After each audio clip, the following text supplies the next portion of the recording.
বাংলাদেশ জাতীয়তাবাদী দল বিএনপির চেয়ারপারসন ও সাবেক প্রধানমন্ত্রী বেগম খালেদা জিয়ার রোগমুক্তি ও সুস্থতা কামনায় মুন্সিগঞ্জের টঙ্গিবাড়ি উপজেলার কামারখাড়া ইউনিয়নে দোয়া মাহফিল অনুষ্ঠিত হয়েছে।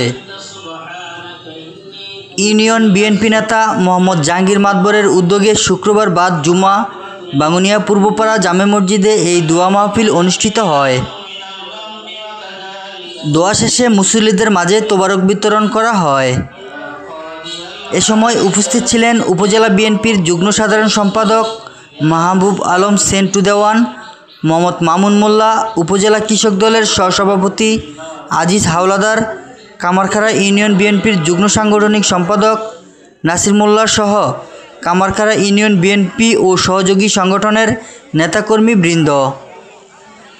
বেগম খালেদা জিয়া অসুস্থতার কারণে এখানে কামারখাড়া ইউনিয়নের আমরা সকলেই মিলাতের আয়োজন করেছি এবং দোয়ার আয়োজন করেছি, তাকে যে সুস্থতা কামনা করি এবং সে যে সুস্থ হয়।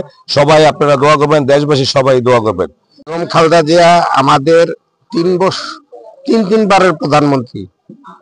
সে কারা নির্যাতিত নেত্রী, আমাদের প্রাণপ্রিয় নেত্রী। আমাদের এই নেত্রী এখন গুরুতর অসুস্থ।